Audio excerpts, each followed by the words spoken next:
Welcome to the Black Male Impact. Today we have as guest Dr. Reggie Wright.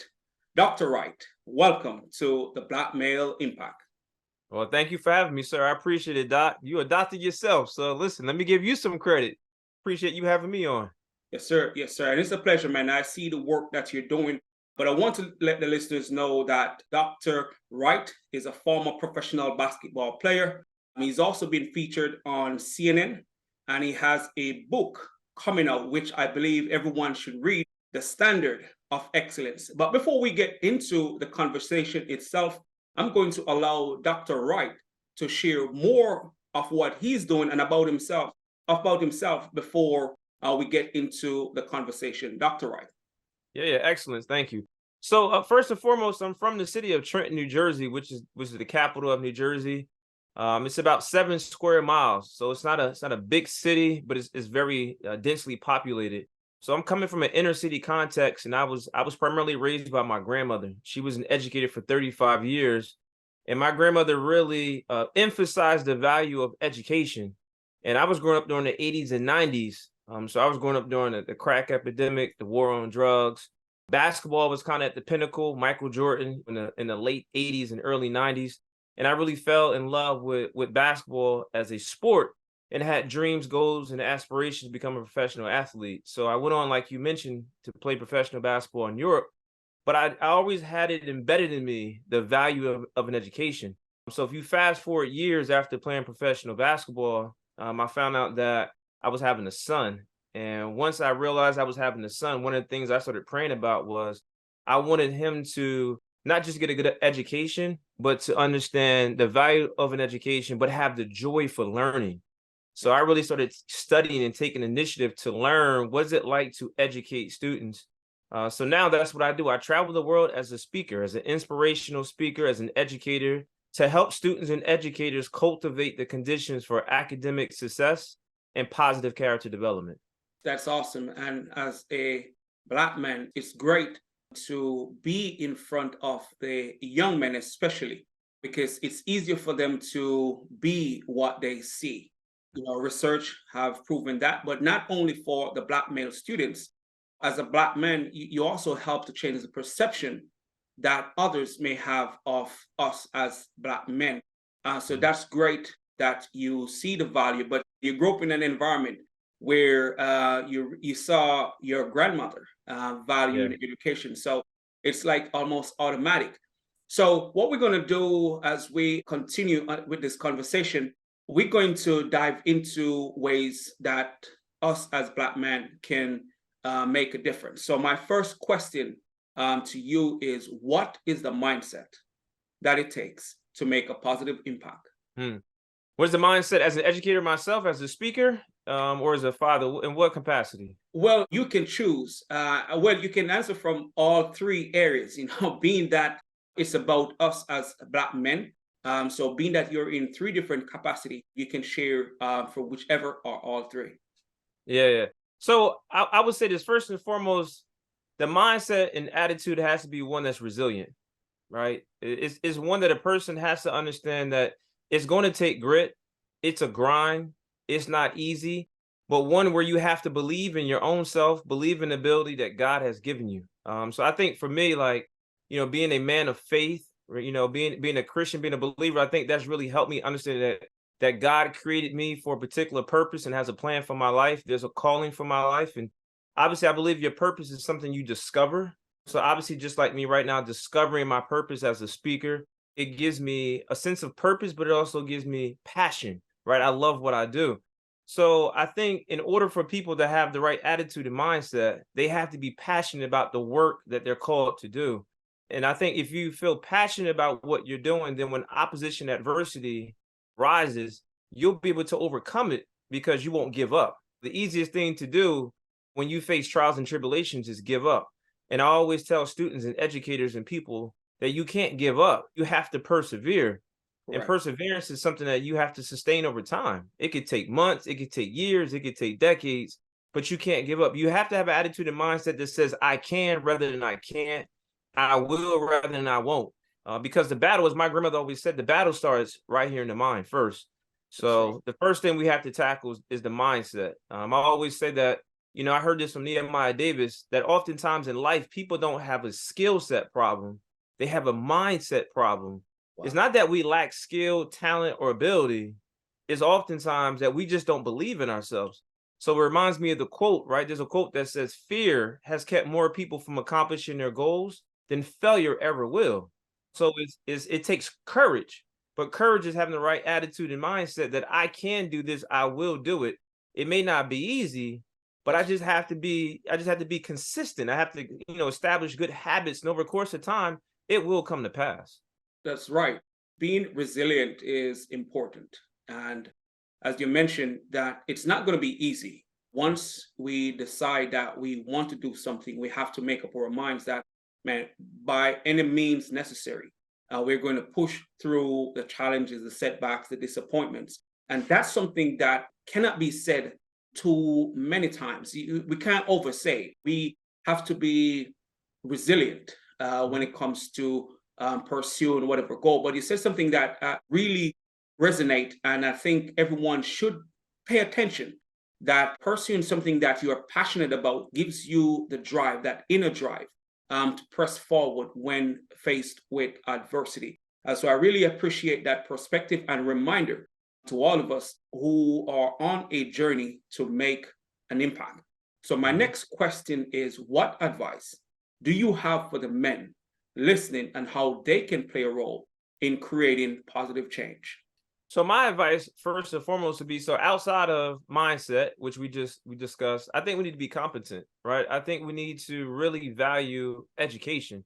And I'm not saying education always has to come from an academic institution, but I'm talking about like really valuing just growing and learning, whether it's in a particular area of study, whether it's growing as fathers, whether it's growing as men, whether it's growing as husbands. But I feel like we just need to constantly be educating ourselves, because I believe one of our greatest assets is our mind, right? I always say our mind is like what I call the human Chromebook, right? So when you have a Chromebook or a MacBook, it has apps, it has resources, right? It's valuable, it's an asset to you.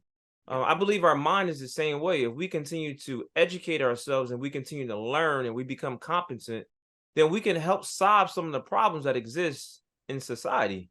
But we can't be solution driven if we're not educated. So I believe that we have to study. I read something that said that great leaders and those that are highly impactful, they read 3 to 4 books a month. Right. So that's getting a lot of information that you're downloading. You're not going to be able to retain it all, but Correct. you need to be able to read so that some things can actually stick with you so that you can actually be impactful. I think that's a huge way that we can help in regards to changing the narrative. Man, thanks for sharing that. And that's also a great reminder because we have to be educated. If we want to provide solutions, we have to learn because one, we don't know everything and we shouldn't think we know everything. So if we are dedicated to making a difference, we have to also dedicate ourselves to learn as well. As you mentioned, that leaders are readers. And that's something that you hear a lot. Once you start your journey to make a difference, to become the best version of yourself, you hear that the people who are making a difference are the leaders who really make a tremendous impact. They also are readers. So thanks for that reminder, because as men, we have to take knowledge, information, education seriously to change, create the change that we want to see around us. And that leads me to my next question. How can we, as Black men, help to create or change the narrative? And these questions are somewhat ties to each other. But Mhm. how can we help to change the narrative? And you can choose what narrative, being that you mentioned in the beginning that you are in 3 different capacities. So it could be as a father, husband, or teacher, or educator, whatever capacity you think that we, in regards to changing the narrative. Yeah. Well, let me start out with this. I think growing up, especially in the inner city context and growing up in the North, right? So I think people's experience maybe in the South, or, once you reach that Maryland, Virginia, DC area may be different from my experience, but I only can speak from my personal experience. Growing up, they say it's 3 things that Black boys typically want to become, especially African American boys, and that's an athlete, an entertainer, right? Or some type of like rapper or something like that. Yeah. So I didn't want to be a rapper. I didn't want to be an actor, but obviously I fell in love with basketball. But one of the things that I believe is that exposure leads to expansion, right? You oftentimes you aspire to become what you see. So I think one of the ways that we can change the narrative is literally by mentoring individuals, right? I believe mentorship is huge, is valuable. A good friend of mine, Dr. Darius Daniels, always says that we need a therapist for our past, right? The things that we've gone through, but we need a coach for the future, right? So a coach can be a mentor, a coach can be an educator, right? A coach can be a parent, right? A coach can be your neighbor, a coach can be your older brother, but you need someone that can help walk you through this thing called life and give you some type of guidance, give you some type of advice. And for me, I'm fortunate because I understood I needed that in college, and I started praying for that. And one of the greatest decisions, or one of the greatest things, or individuals God has ever blessed me with, was my mentor, Charlie Ward. He really helped shape and form me and help cultivate me to be the man that I am today. So I believe mentorship is huge. I believe you need guidance if you're trying to grow up to be a man of value, a man of valor. You need someone that can really be instrumental in your life to help you, because we all need help. We weren't created to be in this thing by ourselves in isolation. And thanks again for that reminder. So, as you mentioned, that to change the narrative, we both need mentors and need to be mentors. Because again, we will not be able to do this thing by ourselves. Mm, We need support, we need guidance. And as men, sometimes we are afraid to mm, ask for help, because that's one of the things that you hear a lot. As men, we don't ask for help. We don't show that vulnerability, like we don't know something. And to go further, as they say, you have to go with other people. So I thank you for mm, that reminder and that perspective, because it's something that we have to keep saying, because we have been conditioned to think that we can take on the world by ourselves. So we can't. So we have to be able to be mentors and be mentored by others, so we can be the best of who we are, so we can make the impact that we are here to make. So my next question is, what or who has inspired or influenced you to pursue the path that you're on? yeah. So the path that I'm on right now, let me give it to you in stages. First and foremost, it was my grandmother, um, a young adolescent. Like I said, growing up in the 80s and 90s in the inner city context, outside the four walls of our home, education was not something that was valued amongst my peers. It was sports, right? Everybody celebrated the athlete, but there wasn't any pep rallies for academic achievement, right? Academic achievement was kind of like, all right, if you do well, so be it. Athletics was kind of valued. So my grandmother was the first one instilled in me, like, you are going to get good grades. You're going to excel academically as long as God gives me breath in my body. These are the standards and expectations that are not negotiable, right? You will give me your best. Like, if you want to do some of the things that you enjoy doing, like playing basketball, you first are going to do what's necessary in the classroom, right? So she established that. So it was her first.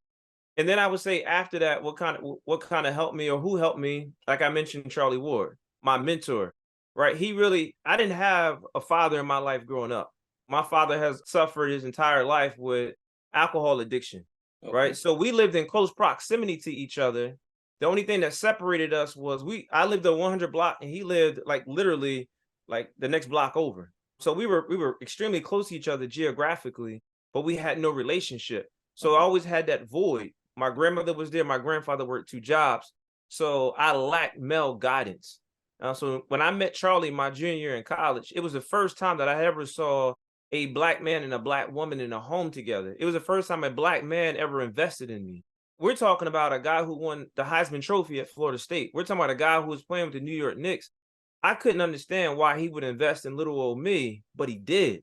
And it Yes. was invaluable. He was teaching me life lessons. And sometimes I was learning just by observing. I didn't have to say much. And then I would say my last person would be Dr. Jawanza Kajufu. I started reading a lot of his books and resources and material. As soon as I found out I was having a son, before my son was even born, I said, if God gives me the opportunity to be a parent. Once I found out I was going to be a father, that I was having a boy, I said, I don't want to waste away time, right? Time is something we can't get back. Thomas Watson says, time misspent is time lost, time that cannot be regained. So I So, wanted to make sure I was intentional about being a father. yeah, And I felt like if I was going to have a chance at being a good father, I needed to learn, right? yeah. There's no blueprint, so to speak, but there's information that we can read and learn and digest that can kind of help us navigate that space. So Dr. Jawanza Kajufu definitely was very instrumental in me being where I'm at right today as a speaker, as an educator. And that's awesome. And just how you chronicle your different stages and the experiences, and just from where your grandmother had really instilled the value of education, and that you have no other option, and Mhm. just to be in college or as a junior and have a mentor to really pour into you. And as you mentioned, that some of what you learned from your mentor was not even what he said to you, but through observation. And that's something that as men we have to do. It's not just what we say to whoever we're mentoring, but also to model the Mm. characteristics to match what we are saying. Because I think that is important when it comes to even changing the narrative, even creating positive change. We can say what we want to say all day long. And if we're not modeling it, whoever we're saying it to will be watching us. So we have to, or should, model what we are saying everyday life. So those who we are telling, who we are guiding, can see through our actions that what we're saying to them reflects in what we do. And the books that you read, man, I came across those books late on my journey. And I tell you, man, the books were written so long ago. You'd be wondering, the information is so relevant. Like, It's it is, rich. man. It's rich. It's rich, It brother. man, it is, man. Every now and again, I would go back to YouTube and listen to his talks and stuff like that. But man, the information is so important, and every black man need to. Well, reading is important, but we all should take up his books and stuff like that. But man, thanks for those perspective and the importance of the guidance, that what was instilled in us. Now it's on us to instill what we were told in other people. And again, not just in words, but also in action. So that leads me to my next question. What is your perspective on the current climate of Black men in society today? What is my perspective on Black men in our current climate today? I think, you know what? I think there are a lot of Black men out here that are really trying to do their part as fathers, as husbands, as educators in the nonprofit space. I really feel like um, there's always room to improve. I feel like we could do a little bit more in terms of collaborating or doing things like we're doing right now on this podcast. But I think overall, I think we're really trying to do the best that we can to help the next generation and help ourselves to continue to be educated and make a difference in society. I really do. I think about men like yourself. I think about other individuals I've come in contact with. And I think of, the climate is one where we're recognizing that we need to be part of the solution, right? If we're going to help change the narrative, then we need to be part of the solution. Instead of just reaching and asking for a hand or just looking for people to donate money, I think we're really saying let's be boots on the ground. Correct. Let's be 10 toes down, and let's make sure we're doing the work ourselves. Let us be men that are trying to impact, like you said, not just in what we're saying, but Yeah. what we're doing. And Correct. I feel like that when you anywhere that you go in the United States of America, I feel like you have pockets of people, Black men, that are really trying to do that. So I think the climate is one that's on an upward trajectory. Correct. And I really salute and tip my hat to all the Black men, whether they're African American men, Caribbean descent, African, it doesn't make a difference. Just Correct. Black men as a whole that are really trying to make an impact, because we need it. Our children need it. We need it. We need the support. We need encouragement, Correct. because encouragement is big. It's Oh one yeah. of the greatest traits you can have is encouragement. Yes, sir. So I do believe that we're on an upward trajectory and we recognize the value in collaborating, coming together to be the difference that we want to see. Man, I agree with you. I can tell you, when I started my doctoral journey, I didn't realize that there were so many Yeah, black male who yeah, have PhDs and yeah, were superintendents and were leaders. But you see, sometimes if you don't look for them, we don't see. So one of the things that we as black men have to do more of, will have to become more visible, that I believe. But as you mentioned, that there is a upward trajectory of what black men are doing or how we are perceived in regards to the positives.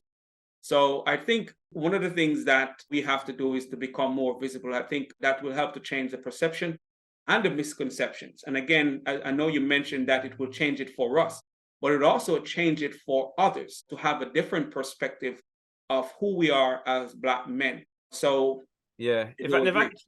and if Go I ahead. can chime in that one more time too, like I agree because I feel like growing up and even right now, we see a lot of black athletes and Yeah. entertainers. But obviously, when you turn on the television, you have to go searching Yeah. to find Dr. Jawanza Kunjufu or Dr. Wright or whoever the case may be. You have to go searching for it. But you Yeah. can turn on and see, college football and basketball and all that kind of stuff.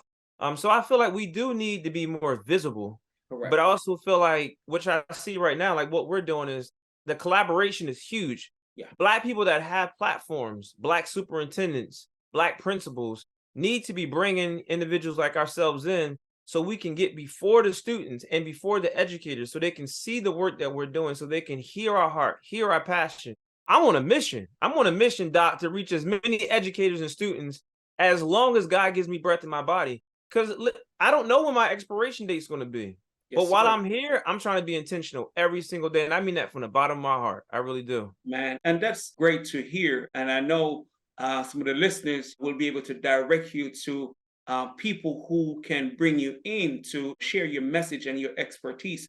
But it's important that those doors are open, especially those with the opportunity to open the doors and realize that if we have the keys to the opportunity, we need to be opening doors so more of us can get into those spaces so we can make the impact. That's how we'll become visible. It's not just one or two black men out there, because sometimes you see some of these major posters, you may see one black face, and it's Yeah. the same black face over, and nothing is wrong. I'm not saying anything is wrong with that person getting all the exposure, but there are so many.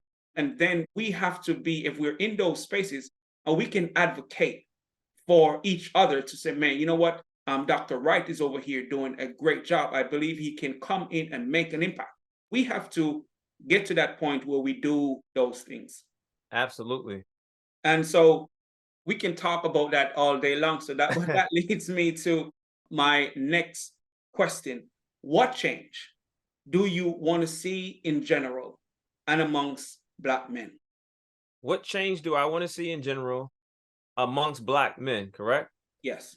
I would say on a larger scale that we have a different perspective. I'm talking on a larger scale, a different perspective of education. I would love for us as black men across the board, regardless of our socioeconomical status or even our educational level, that if obviously needs to start at the top and filter his way down, but for us to really try to emphasize, especially with the youth, the value of an education. Yeah. Like to me, that's paramount. Like I'm not saying to disregard sports. I love sports. I played basketball in Europe myself professionally. I love sports, but it's something about understanding that the mind is one of the greatest gifts that God has given us. And I Yeah. feel like oftentimes people are born and they're born, they live, however many years they live, they die and they go to their grave and they've never maximized their potential.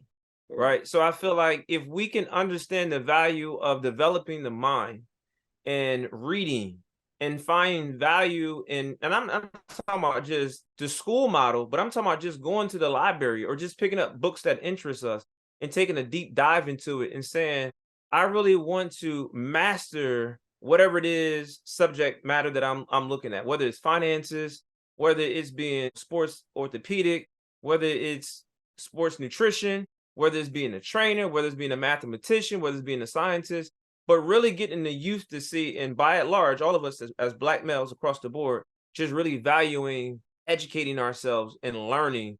Because I think back to slavery, like these people were getting lynched, they were getting hung, they were getting killed because they were trying to educate themselves. They would hide and read, Right. because they understood the importance of learning. And now that we're free and we're able to read, we don't always value it the way that we should. Some of us do, obviously. We have, like you said, a lot of Black men with their PhDs and stuff like that. But I'm talking about on a larger scale, for that to kind of be the narrative, like, hey, Black men, Black people, they value education. Because I'm big on trying to close the academic achievement gap. Well, although there are many Black males with PhDs and doctorate degrees, still not enough. Oh, absolutely. It's still not enough. But when it comes to education and sports, I think, as you mentioned, there's a spotlight on Mhm. sports and not one on academics. And I Absolutely. think if we have more spotlight on academics, when a Black male student do well academically, put that student all over the school, just like how they would highlight the athlete. I was an athlete myself. That's how I came here on a track scholarship. But I realized the importance of education kind of late on my journey. But what if we're going to change the perspective and how our Black males look at education? We have to highlight it. We have to put it out there. We have to make it look cool to be smart. And once we get to that point, we're going to find more Black males. Oh man, I want to do this. Oh, I want to do this. And yes, you can be an athlete, I believe, and still do well academically. What Absolutely. we have to let them know that you can do both. You can be smart and play sport. But sometimes they don't make it seem that way. It's either you choose this one or this one. But if we instill, but go ahead. No, no, I'm amening you without saying nothing because it's true. It's like I always look at it, it says student athlete, Yes. right? So it's like you're a student before you're an athlete. It Correct. doesn't mean that you can't be both, but it Yes. means you need to value being a student just as much as you value being an athlete. And I'll say this and we can move on. One of the things I do personally with my son, my son's in the 7th grade, he's 12, he's gonna be 13 in less than 2 weeks. When he comes home and he tells me that he's achieved some level of success academically, it could be a 92 on a test, it could be a 90 on a test. I have speakers, I have surround sound, I have speakers in my ceiling. I will turn, you would think he just won a Super Bowl. I go crazy. Like I go crazy. We high five, I hug him, I kiss him, I put him on the floor, I tickle him. Like I act as if he just scored a touchdown. Wow. Because I want him to know how much I value not just the grade that he received, but the effort that he put into receiving that grade. He may have worked as hard as he can to receive that 90, and I want him to feel celebrated for receiving that 90, the same way he would feel celebrated if he makes a three-pointer to win a basketball game, Yes, right? sir. Like that's important to me for him to feel that energy and to know that it's authentic and genuine coming from me as his father who really loves him, cares about him, and wants to support him with everything that's in me. So I think if we just did more of that, I think then students and our young Black boys would understand, hey, my parents value both. They celebrate the touchdowns, but they celebrate the 90s as well. Just Yeah. give me your best, and your best will always be good enough. Man, that's right. That has to be something that is done at home. Home is important, where parents do celebrate the education performance or achievement, and also in the school system, where the teachers make it a big deal. You Pep know, rally. oh yeah, Yeah. man, make it a big deal. Pep rally for the scholars, baby. That's Man, what we need, a pep rally for the scholars. and you know what? I believe some of these schools that may be underperforming, it will change everything. Because it'll change the mindset, what we talked about to That's right. begin with. It Yep. changes the attitude. Yep. If you see other people being celebrated for academic achievement, you like, I want to be celebrated too. Man, I tell you, I did that to some students in college. These are grown college students. And I gave a group of male students certificates. And I highlighted, man, one of the guy who have been participating, he didn't make the list. He said, sir, next year I'm going to make sure I'm on the list. which he See? did. His grade improved drastically. And I said, you know what? Even one of the guys, he was a senior in college. Man, he called his mom and said, Mom, I think they say I'm doing very well over here. That's what I'm saying. So it makes a whole lot of difference, man. And I think once we do more of it, it will change how they see themselves and, just everything overall.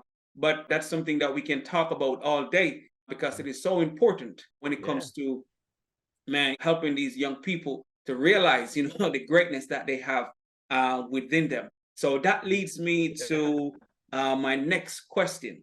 What was a pivotal moment in your life? Mm. Well, I mean, I think the biggest pivotal moment in my life was when I met Charlie Ward. Now, I'll give you the short version of the story. I think it was the biggest pivotal moment of my life. My junior year in college, I recognized I had, like I said, no male influence, right? So I've always said I've had coaches that have coached me in the game of basketball. I even had a black coach that coached me in the game of basketball as a young adult. But to me, they always coached me to win the game that was played on the scoreboard. Correct. But they weren't always coaching me to win this game called life. Man.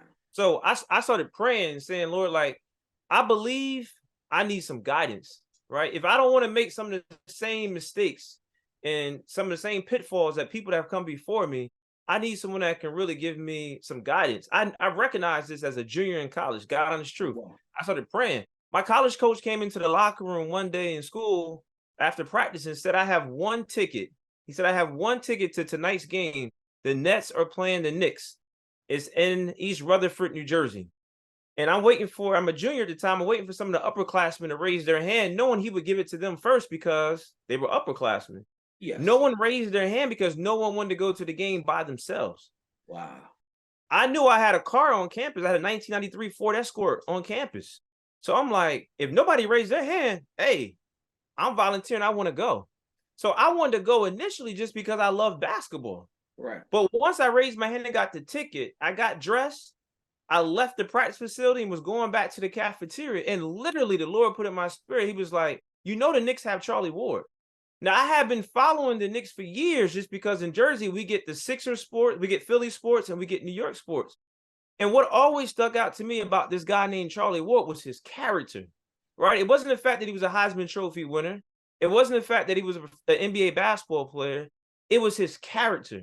Whether it was up or down, whether he played well or he played bad, whatever the controversy was, his response to the media was one that always exemplified high character. Wow. So I took that ticket and I had a plan. I instantly came up with a plan in my mind. I'm going to get to the game as early as I possibly can. A 7:30 game. I'm going to get there at 6. I'm going to walk as far down as I can once I enter the arena until security stops me. I'm going to go as far as I can so I can see Charlie and I can call out his name and get his attention. Right. That's just what I did. I get to the arena early. I'll walk as far down as I possibly can. Security stops me. Charlie's not on the court. I see the coach, though, walking towards me to go to the tunnel. And I basically say, I get his attention, Coach Glimp. I said, Coach Chaney, my name is Reggie Wright. I'm a junior in college. I'm seeking some mentorship and guidance. Would you ask Mr. Charlie Ward, would he be willing to come out and speak to me? He said, I'll ask him. I can't make you any promises. I stood there for about 5 minutes. It felt like eternity. And then after 5 minutes, Charlie comes out and he comes walking up towards me, button up his warm-up. And he says, Coach Chaney said you would like to speak to me. How can I help you? I told him the same thing. I said, Mr. Ward, I'm a junior in college, seeking some mentorship and guidance. I don't have a father in my life. I have no male influence in my life. I would like to know if I could, have a conversation with you. He told me to meet him in section 117 after the game, which is the family and friends section. I met him in section 117 after the game. We exchanged phone numbers. And I could go on, but the rest is history. We've been friends to this very day. I'm actually going to stay with him next week. Wow. And it changed my life forever because what happened that summer, that was February of my junior year. What happened that summer, and we text every single day. Yeah. That summer, he texted me and told me he was going to work out and invited me to work out at the Knicks practice facility. Wow. But after that practice, he said we were going to go have lunch. But then he invited me to stay with him in his home. Wow. And it was the biggest impact in my life because I had never experienced a man who looked like me, a black man, invest that type of time and energy in me, and he didn't have to. Yes, sir. It was pivotal for me, brother. Man, that's an awesome story. But what I'm going to say is that you took the initiative, Mm, and a lot of times there are opportunities that seems to be outside of our comfort zone. That it may be uncomfortable, as you mentioned. Those upperclassmen didn't want to go somewhere on their own, but you knew just because you know the person there, and as you mentioned, the person displayed a certain character that you admire. mhm. And you said, you know what, I'm going to take this opportunity. And but just listening to you sharing that story, maybe even without you knowing at the time, there was a greater purpose for you. And you Mhm. needed that opportunity to really dive deeper into or get a more solid foundation so you can become who you are today, so you can serve the people who you are supposed to serve. And Ab- sometimes we look at those things, sometimes it's only in reflecting. We realize the importance of those initial steps when we take those actions. But just listening to the story, man, it is powerful for one, but it also shows the importance of taking the opportunity when it presents itself, even if it's going to take you outside of your comfort zone, and always go into every situation with a plan, which Mhm. you did. So I really appreciate you sharing that perspective, especially the young people who will be listening. They never know when an opportunity will present itself, but also once you get the opportunity, go into that space with a plan. Man, thanks for sharing that. Which leads me to this next question. What life lesson have you learned late in life that you believe is important to make a difference Hmm. and can What benefit the life current lesson generation? have I learned? Late in life that you believe is Yeah. important? I believe character, integrity, right? I feel you can have an immense amount of talent, skill, and ability. You could be highly intelligent, you could be good looking, you could be tall, you could be fit. I think character. I think if people can trust you, like this space that I'm in right now, speaking and educating, empowering teachers, superintendents, principals, educators at large, students, higher ed, high school. I just want them to know that what I'm saying, I believe it. I'm living this thing. I believe character is so important, and integrity, who you are, is so valuable to me. I believe that that's something that's not talked about a lot. When people talk about our greatest assets, they talk about our mind, they talk about time, they talk about community, which is true. The friends and your inner circle, the power of proximity, that's important. But I believe character. I love how I heard Inky Johnson say it Yeah, this way. He said character is when what you say, what you do, and how you live your life all come together as one. That's so important. And that's something I'm teaching my son, because I say this, and I'm gonna let you move on to the next question. In school, even in the academic space, and I value education, a student can get A's in every subject matter. It doesn't mean they're going to grow up to be a man of high character. I correct, would rather have a solid B student, but that be a person of high character, than have a straight A student and they lack integrity. correct. So I believe character and integrity is something that I've learned. I heard I didn't necessarily hear a lot of it growing up. It was more so instilled in me to do the right thing, Correct. but I recognize the value of it at this stage of life. I would say is a way that I would put that. Yes, sir. And as you mentioned, when it comes to students and performance, but you find some coaches who will take a second tier athlete over a first tier because they believe that the second tier athlete will be more hungry, will be more disciplined, will be more dedicated and committed because they're not resting solely on their talent. Yeah. So as it comes to the character and stuff like that, and the person, they're the ones at times who will go the extra mile. And I hear that, like what you're saying, and I know it's true. But just to be honest, to be frank with you and transparent, I never experienced that. Every coach that I'd had, going back to elementary, always took the athlete that was the better athlete, regardless of their character. So as an athlete myself and as a teammate, I would watch coaches turn a blind eye to something that a student did or didn't do or shouldn't have said, or they did say, whatever the case may be, because he was a good athlete, or without him being in the game, we don't have a chance of winning. Correct. And I'm like, man, like that's so discouraging growing up. So I never experienced what you said, but I believe it's true. I know there are coaches out there that will do it. Yeah, some coaches will take athlete because of their behavior. Someone who is respectful, even though they may not be the best athlete. But yeah, as you mentioned, there are some who going to play a blind high to an athlete who they believe will be very valuable to their team. As you mentioned, man, is character, and that we have to instill it in our ourselves and also in the next generation. So that's a great reminder and perspective that needs to share. So my next question, before I reach my final question, where can the listeners find you and help support the great work that you're doing to make a difference? Excellent. Yeah, I appreciate that. So one of the places they can find me is if you go to ReggieWrightJr.com, ReggieWrightJr.com. That's my website. And if you go to the website, it has all the work that I'm doing. It has my talk topics. It has all of my social media platforms. But in regards to Instagram, is Dr. Reggie Wright Jr. It's the same thing with Facebook, Dr. Reggie Wright Jr. It's the same thing on YouTube as well, Dr. Reggie Wright Jr. And also on LinkedIn, you have Dr. Reggie Wright Jr.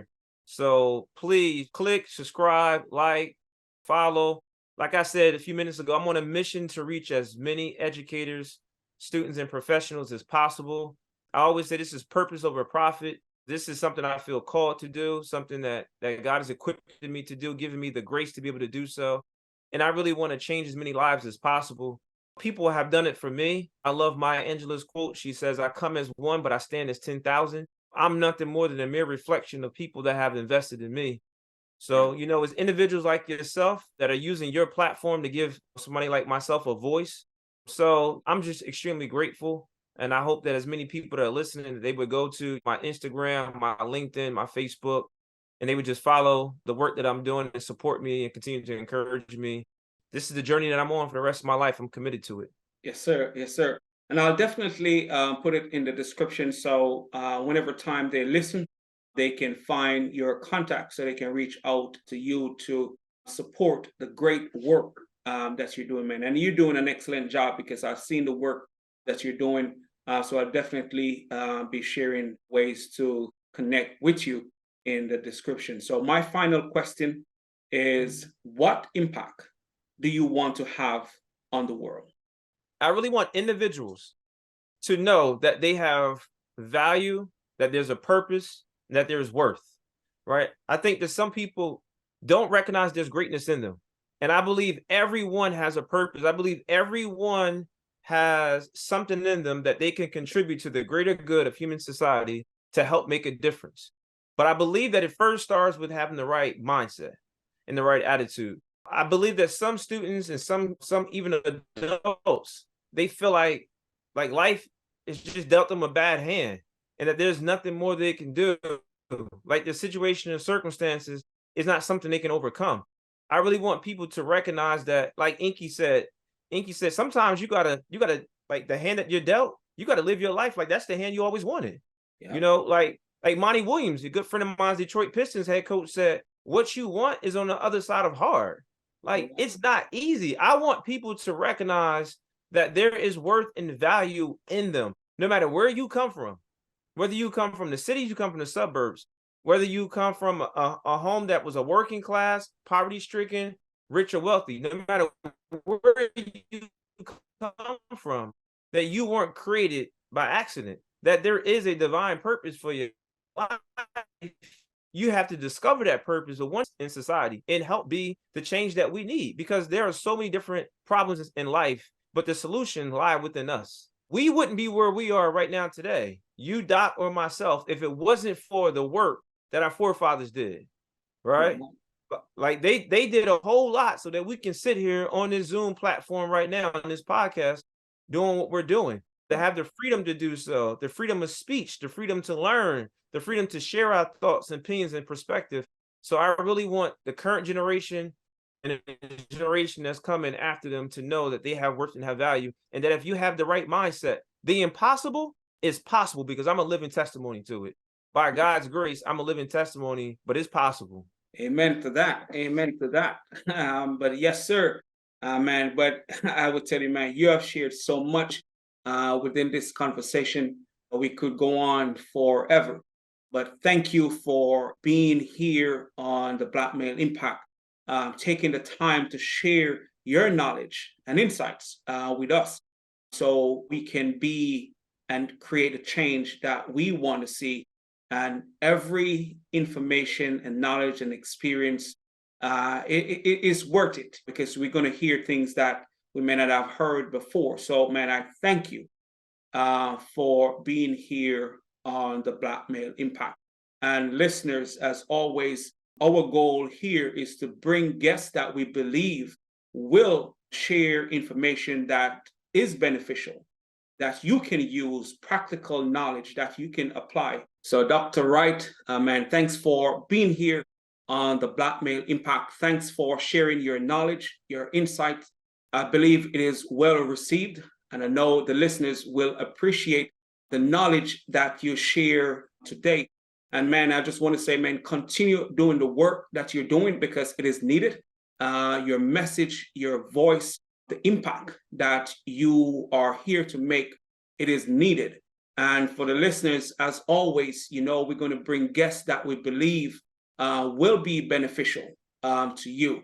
And as we continue on this journey, please continue to support us on the Black Male Impact. Please like, please share, please comment. And always, our goal is to bring positive people, because our goal is to create positive change. Thanks again, Dr. Wright, for being here on the Black Male Impact. Thank you, Dr. Cross. I appreciate you, brother. Thank you so much. It's a pleasure. Yes, sir.